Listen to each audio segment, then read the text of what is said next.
है विभा मिश्रा। आज हम देखेंगे कक्षा 11वीं अर्थशास्त्र में जो प्रोजेक्ट वर्क है वो हम कैसे तैयार करें। तो सबसे ऊपरी पृष्ठ इस तरीके से स्कूल का नाम, इकोनॉमिक्स प्रोजेक्ट वर्क, यहाँ स्टूडेंट का नाम और यहाँ जिनके निर्देशन में बनाया वो सब्जेक्ट टीचर का नाम आ जाएगा। इसके पश्चात प्रथम पृष्ठ को ऐसा डेकोरेट किया गया है, यहाँ भी स्कूल का नाम, इकोनॉमिक्स प्रोजेक्ट और जो भी टॉपिक मिला है। जैसे इसमें टॉपिक है मेजर्स ऑफ सेंट्रल टेंडेंसी, यदि हिंदी मीडियम के बच्चे बनाएंगे तो केंद्रीय प्रवृत्ति की माप। स्टूडेंट का नाम, सबमिटेड बाय और सबमिटेड टू, यहाँ विषय शिक्षक का नाम और यहाँ टीचर्स के सिग्नेचर हो जाएंगे। फिर अगला पन्ना है यहाँ इंडेक्स, अनुक्रमणिका। इसके कॉलम बनाए हैं serial number, title, page number और teacher sign, certificate, acknowledgement, introduction, various measures of central tendency, mean, median और मोड। इस तरीके से सूची के अनुसार फिर से तैयार करेंगे। पहला पृष्ठ सर्टिफिकेट का है। हिंदी मीडियम के बच्चे जो हैं वो ये प्रमाणित करेंगे कि हिंदी में लिखेंगे कि ये प्रमाणित किया जाता है कि मैं स्टूडेंट का नाम इस टॉपिक पर इन टीचर के निर्देशन में मैंने ये प्रोजेक्ट बनाया हुआ है और यहाँ पर नीचे जो है वो साइन हो जाएंगे। एक्नॉलेजमेंट, यहाँ स्टूडेंट अपनी तरफ से थैंक्स कर रहा है तो इसमें मैटर में शुरू में प्रिंसिपल का नाम भी आ सकता है, टीचर्स का नाम आएगा, फिर टॉपिक जिस टॉपिक पे आपने तैयार किया गया है।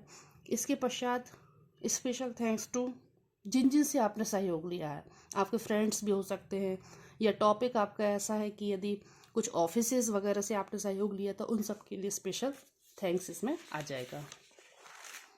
इंट्रोडक्शन, हिंदी मीडियम वाले बच्चों जो वो परिचय, तो जो भी टॉपिक मिला है उसका परिचय कि जैसे केंद्रीय प्रवृत्ति की माप उसे किसे कहते हैं तो इसमें परिभाषाएं लिख सकते हैं।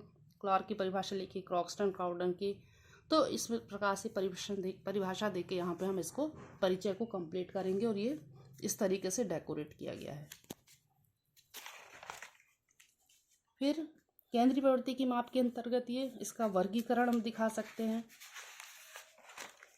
फिर ये शुरू हुआ अरिथमेटिक मीन यानी समांतर माध्य। समांतर माध्य की भी हम डेफिनेशन लिखी हुई है। समांतर माध्य के प्रकार, दो प्रकार होते हैं, ये साधारण माध्य और भारित माध्य, इसको वर्गीकृत किया गया है और इसके बारे में थोड़ा सा विवरण है।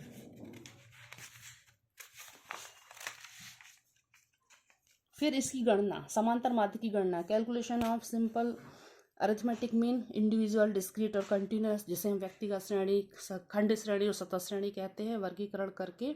और हर प्रकार की व्यक्तिगत श्रेणी में, इंडिविजुअल सीरीज में दोनों विधियों से इसकी गणना की गई है, जिसे हम प्रत्यक्ष विधि और लघु विधि कहते हैं। तो डायरेक्ट मेथड, ये सूत्र लिखा हुआ, सूत्र का ये विवरण है। तो ये तीनों, direct method, assumed mean method और स्टेप डेविएशन मेथड, कल्पित माध्य। ये व्यक्तिगत श्रेणी में समांतर माध्य की गणना की गई है, सीरीज लिखी हुई है, ये सरल क्रमांक और जो भी अंक लिखे हुए हैं उससे किस तरीके से ये व्यक्तिगत श्रेणी में इस तरीके से की गई है और ये कल्पित माध्य की विधि से की गई है। पूरा सफाई से ये करना है। उत्तर जो आ रहा है वो समांतर माध्य बराबर ये फॉर्मूला स्टेप डेविएशन का है, ये इस तरीके से इसका विवरण भी लिखना होगा। फिर डायरेक्ट मेथड से खंड श्रेणी में, डिस्क्रीट सीरीज, खंड श्रेणी में किस तरीके से समांतर माध्य की गणना की गई है, ये फॉर्मूला और इसका कोई भी हम एग्जाम्पल ले सकते हैं। कल्पित माध्य विधि से एक लिया गया है। इसी प्रकार से ये स्टेप डेविएशन मेथड से किस तरीके से हम इसको सरलीकरण करके इसको हम और अच्छी तरीके से निकाल सकते हैं समांतर माध्य। फिर डायरेक्ट मेथड में है ये सतत श्रेणी, जिसे हम कंटिन्यूअस सीरीज भी कहते हैं, उसका एक डायरेक्ट मेथड का ये लिया हुआ है एक गणित। एज्यूम्ड मीन मेथड सतत श्रेणी से एक ही लिया गया है, इसको हम बहुत ही सफाई से कर सकते हैं। फिर स्टेप डेविएशन सतत श्रेणी में ही। भारित माध्य, वेटेड अरिथमेटिक मीन, उसका भी एक गणित लिया गया है, फॉर्मूला लिया गया है और उसको हम किस तरीके से इसकी गणना करेंगे।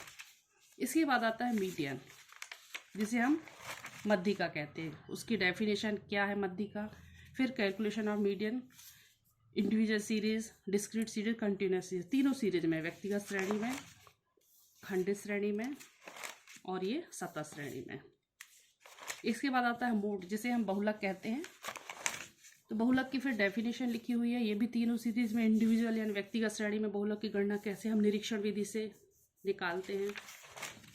फिर खंडित श्रेणी में किस तरीके से बहुलक गणना, अधिकतम आवृत्ति जो होती है उसके सामने वाला अंक बहुलक होता है, ये पूरा हमने लिखा हुआ है।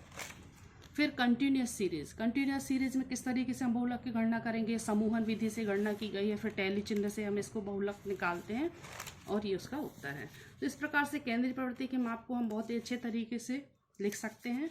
और लास्ट पन्ने में थैंक्स। तो इस प्रकार से ये 11वीं अर्थशास्त्र के बच्चे प्रोजेक्ट बना सकते हैं। जो भी टॉपिक मिले उसको हम बहुत अच्छे तरीके से, एक आइडिया है जिसमें आपको अच्छे नंबर मिले। धन्यवाद।